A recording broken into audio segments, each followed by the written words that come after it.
Maiksing announcement lang po tayo mga ka-creepy. Meron po pala akong ginawang Facebook account at pwede nyo rin po akong i-chat at senda ng mga horror stories nyo. A-accept ko po kayong lahat hanggang sa umabot na sa limit ang friend request ko or ang friend list ko. Ilalagay ko po ang link ng Facebook account ko sa comment section or sa description sa baba. O siya, salamat po mga ka-creepy at start na po tayo. Isa po ako sa mga bagong subscriber ninyo sa channel. Huwag nyo na lang pong sabihin ang aking pangalan. I-share ko lang po yung mga creepy experience ng aking anak. Maikli lang po ito, sir, at sana po magustuhan ninyo.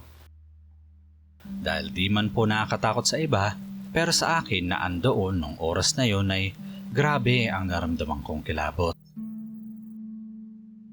Nangyari po ito nung 3 years old pa lang ang baby ko. Kasi every 6 PM po ay nilalabas ko siya sa tapat ng aming bahay. Yung street po namin ay wala masyadong nadaan na tao. At yung bahay po na tinitirhan namin noon ay pinalagitnaan ng bakanting lote. So ito na nga po, nasa tapat po kami ng bakanting lote malapit sa bahay namin. Naglalaro po siya mag-isa. Nang bigla siyang napahinto at napatitig sa bakanting lote at tinuro yung part na may nakatanim na talbos. Tinanong ko po siya kung bakit. Sinagot niya lang po ko ng, "Ma, tawag ako ng bata o, laro daw kami." Agad-agad ko po siyang pinapasok sa bahay dahil wala naman pong katao sa paligid. Kahit dumadaan po wala nung oras na yun. Sa kung sino man yung batang nakita niya at gusto makipaglaro, hindi ko alam kung sino. Pero sana hindi na niya ulit gambalain ang anak ko. Hanggang dito na lang po, Sir Ton. Mag-share pa po ako sa inyo ng iba pang creepy experience ng anak ko at sa akin na may kinalaman naman sa sinasabi po nilang sleep paralysis. Thank you po at dumami pa po sana ang inyong subscribers.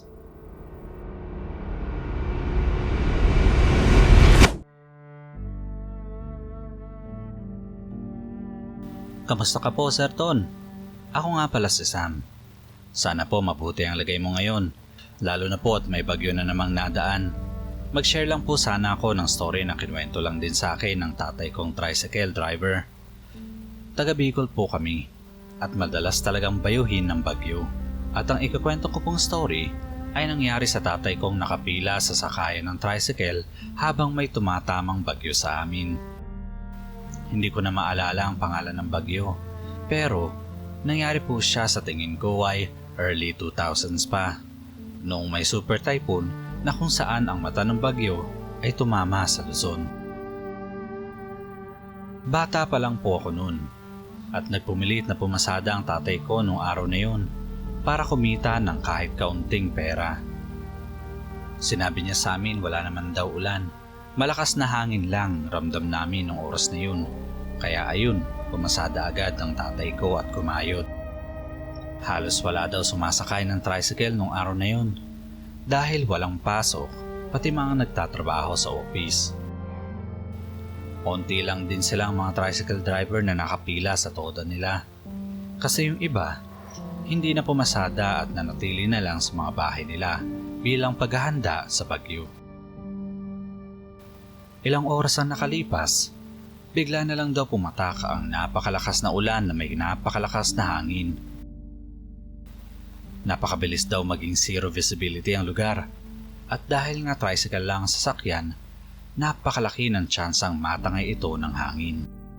Kaya habang maaga pa, nagpasya nang umuwi si tatay sa amin para itali ang tricycle niya sa puno sa tabi ng bahay namin. Dahang-dahang nagmamaneho sa kalsada si tatay habang rumaragasa ng palakas ang ulan. Sa sobrang lakas nga daw, kahit nakabukas na ang headlights niya, halos wala pa rin siyang makita sa kalsada. Pero dahil nag-aalala daw siya pa sa tricycle niya at sa amin sa bahay, tinuloy pa rin niya ang pagmamaneho pa uwi. Ilang minuto habang nagmamaneho sa kalsadang halos walang sasakyang dumadaan, may nakita siyang batang lalaki na tila sumasayaw habang naliligo sa ulan habang nasa gitna ng daan. Huminto si Papa sa gulat at pinagmasdan ang ginagawa ng batang lalaki. Yung bata kasi sumasayaw mag-isa, pero ang pagsayaw niya para siyang sumasayaw ng ballroom at may hawak na kapartner. Pero sabi ni Papa, wala naman daw siyang nakikitang kahit anong partner ng bata sa pagsasayaw. Basta sumasayaw lang ito at tila ba nagbo-ballroom dance at isinasayaw ang kapartner niyang hangin. Sinigawan ni Tatay yung bata at sinabihan na huwag siyang maglaro o sumayaw sa gitna ng daan lalo na't napakalakas ng bagyo. Pero yung batang lalaki tuloy pa rin sa pagsasayaw habang nasa gitna ng kalye. Hindi kumibo yung batang sumasayaw, kaya binusinaan na ni Papa para marinig siya. At sa puntong yun, napatigil sa pagsasayaw ang bata. Nung tumigil sa pagsasayaw ang bata, tinitingan daw si Papa nito na galit at tumakbo agad sa direksyon papalayo kay Papa. Siyempre sinubukan ng tatay ko na habulin yung bata para sana pasakayin sa tricycle at ihatid ito sa bahay nila. Pero nung umandar na siya at kahit nakalayo na sa direksyon ng tinakbuhan ng bata, hindi niya makita ito. Sobrang lakas na ng ulan noon, kaya napilitan na si tatay na ituloy na yung biyahe pauwi sa amin. Hindi niya na kasi nakita yung bata, kaya pinabayaan niya na lang yung nakita niyang bata at dumiretso na pauwi sa amin. Nakaligtas naman kami sa bagyo at maswerteng walang napinsala sa bahay namin, kahit na kahoy at yero lang gawa dito. Ilang araw pagkatapos ng bagyo, doon na kinuwento ni tatay yung nasaksihan niyang batang sumasayaw ng ballroom na tila may invisible na partner. Isa daw yun sa pinaka-nakakagulat at nakakalitong experience niya sa buhay. At medyo natakot siya sa itsura ng galit na bata nung sinaway niya ito sa pagsasayaw sa gitna ng kalsada. Ewan ko kung nakakatakot po ba sa iyo ang story ng tatay kong to, Sir Ton. Pero para sa tatay ko, oo. Iniisip niya kasi na ang nakita niyang bata ay isang engkantong nakikipagsayaw sa diwatang, hindi basta-basta nakikita ng mga mata natin.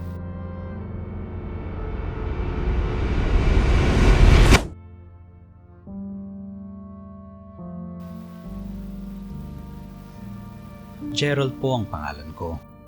Nangyari po ito nung nilibing na sa Manila North yung lola kong namayapa na.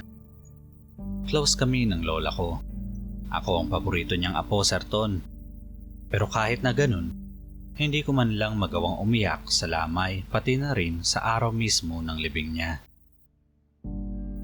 Pero hindi naman tungkol sa kanya ang kwento ko, kaya itutuloy ko na ang horror story ko ngayon. Anyway, Sir Ton, pagkatapos mailibing ang lola ko, nag-usap-usap ang mga kamag-anak kong dumalo din sa libing niya. Hindi ko na sila kinausap dahil wala naman akong sasabihin, kaya para pakalmahin ang sarili ko, nagpasya akong lumayo ng onti sa kanila at magyosi sa gilid.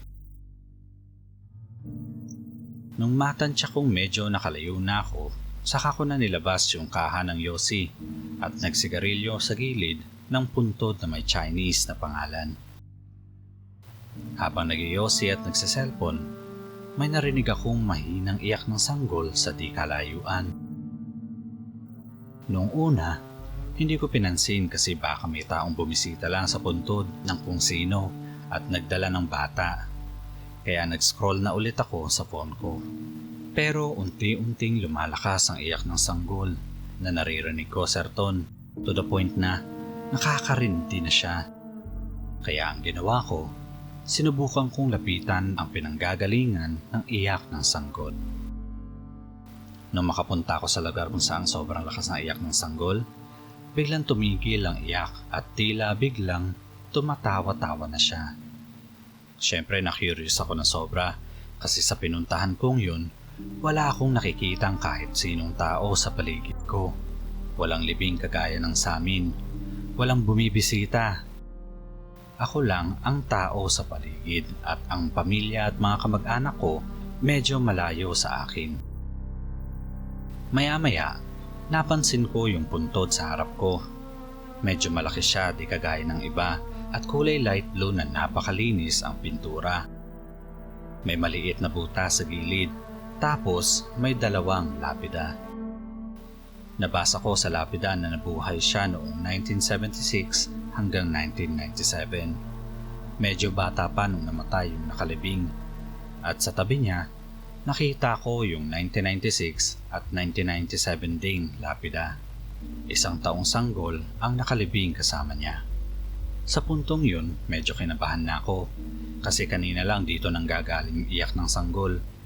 At dahil din sa matatakotin kong utak, inisip ko na baka yung sanggol na nakalibing ang naririnig ko.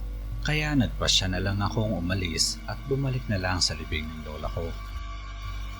Nang biglang may narinig ulit akong sanggol na tumatawa sa mismong puntod sa harap ko. Nagulat at nanigas ako sa kinatatayuan ko nung narinig ko ulit yun.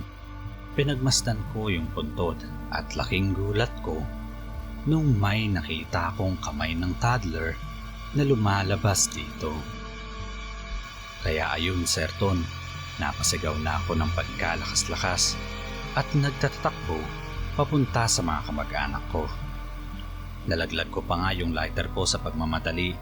Sayang, pero di bale. 20 pesos lang naman siya nung nabili ko siya sa tindahan. Nakakakilabot talaga yung nakita ko sa sementeryong yun. Imposible kasing may buhay na sanggol sa loob ng puntod na yun. Dahil bukod sa may maliit na butas lang sa gilid, malinis at maayos naman ito. Kinuwento ko pa nga sa kuya ko yung nakita ko pagdating ko. Pero imbes na maniwala sa akin, pinagtawanan pa ako ng loko. Dahil sa nakita ko sa sementeryong yun, medyo natakot na tuloy ako magpunta sa mga sementeryo kahit na undas at maraming tao. Hindi ko na tuloy mabisita ang lola ko kasi nga kahit tanghaling tapat na, may nagpapakita pa rin at nagpaparinig na multo.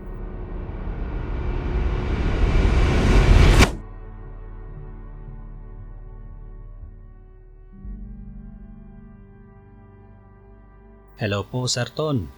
Share ko lang sa channel mo itong kababalaghang nangyari sa akin nung nakaraang linggo lang nung unang gabi namin sa bagong bahay na nilipatan namin sa Heritage sa Bulacan. 6 po kaming magkakapatid at pangalawa po ako sa panganay. Nasa college pa lang po at may mga kapatid na nasa elementarya pa lang kasi malaki ang laktaw ng edad namin sa isa't isa. Ang pinakabatang kapatid ko, 8 years old pa lang, grade 2. At may kinalaman sa kanya ang kwento ko. Itago mo na lang po ako sa pangalang Jadel para na rin po sa privacy ko. Nangyari po ito nung unang gabi namin sa bagong bahay. Kakaayos lang ng mga gamit. Umabsent pa nga ako sa school para lang matulungan ang mga magulang ko na mag-ayos ng mga gamit na binubuhat nila papasok sa bahay. Nung naggabi na, kakaligo ko lang noon at balak ko sana matulog sa kwarto namin ng bunso kong kapatid. Kaming 2 lang kasi ang nakakwarto doon at sa bawat kwarto sa bahay, 2 magkapatid ang natutulog. Patay ang ilaw noon at lampshade lang ang bukas. Sapat para may makita kami kahit na medyo madilim. Sa sahig pa lang po kami natutulog ng kapatid kong yun dahil wala pa kaming kama para sa kwarto namin. Pagpasok ko sa kwarto, napansin kong nakahiga na yung kapatid ko sa kotson. Taklob-taklob ng kumot ng buong katawan at parang tsumetsyempo ng posisyon para makatulog na maayos. Napakakulit talaga. Nagtuwalya at nagbihis ako nun. Nag-blower ng buhok para matuyo at nahiga na rin sa kutson naming 2. Sir Ton, ako yung klase ng taong hindi nakakatulog kahit na lampshade lang ang ilaw. Kaya pinatay ko na ito nung matutulog na talaga ako. Siguro mga 3:00 ng madaling araw, bigla akong nagising dahil may naririnig akong kutkot sa pader sa kanan ko. Nakakarindi kasi tunog ng kokong kinukutkot sa makinis na pader yung naririnig ko. medyo naanoy ako sa pinaggagawa ng kapatid ko kaya hinampas ko siya ng una na nahablot ko sa tabi ko. Nagpipigil pa nga ng tawa ang bruha. Sige, tumawa-tawa ka pa dyan. Matulog ka na, gabi pa. Saway ko sa kanya. Nag-a-adjust pa lang sa dilim yung mga mata ko pero nung nilingon niya ako, napansin kong nakangiti siya sa akin. Nagkatitigan kami ng 1 minuto at dun ko napansin habang nag-a-adjust ang mata ko sa dilim na iba ang itsura ng kapatid ko. Sobrang laki ng ngiti, labas lahat ng ngipin at nakatitig lang siya sa akin. Kinutuban at natakot na ako sa kanya kaya sinabi ko na lang, Bahala ka dyan. at tumalikod sa kanya. Hindi ako makatulog nun sa takot, Sir Ton. Kasi alam kong matatakotin din yung bunso namin at imposibleng gawin niya ang bagay na yun ng 3:00 ng madaling araw. Kaya kahit natatakot, pinikit ko na lang ang mga mata ko at sinubukang umidlip ulit. Bago pa man ako makaidlip, bigla niya akong kinalabit sa braso ko at tinatawag niya ng pabulong ang pangalan ko. Jabel. Jabel. Jabel. Sa puntong yun, alam kong hindi yun ang kapatid ko. Kasi ate ang tawag niya sa akin at hindi ang first name ko. Kaya nagdasal na lang ako ng taimtim habang nakapikit at nakatalikod sa kanya hanggang sa makatulog ako dahil sa pagod at puyat. Nagising ako ng 10 a.m. ng umaga, Sir Ton, at paglingon ko sa kwarto, wala na yung bunso kong kapatid. Kaya dali-dali agad akong bumaba sa first floor ng bahay namin. Sa first floor nakita ko siya kasama si Papa nanonood ng TV habang nag-aalmusal. Kaya binatukan ko siya at sinabing nananakot ka pa kagabi. Sir Ton, nakumpirma kong hindi nga siya yung batang kumukutkot sa pader nung sinabi niya at ni Papa na hindi siya natulog sa kwarto namin. Nakitulog siya sa kwarto nila Mama at Papa dahil may kama sila doon at dahil wala pa ring kama sa kwarto ko. Kinuwento ko kay Papa yung nangyari sa akin kagabi sa kwarto namin sa second floor. Kaya nagpasya kaming ipabless na agad yung bahay sa pari. Binigyan kami ng pari ng cross na isasabit sa bawat kwarto sa buong bahay. At sinabihan niya kami na huwag hahayaang bumaliktad ang mga cross ng tuluyan. Dahil kung hindi, walang kwarto o bahay na pipigil para sundan kami nito habang buhay.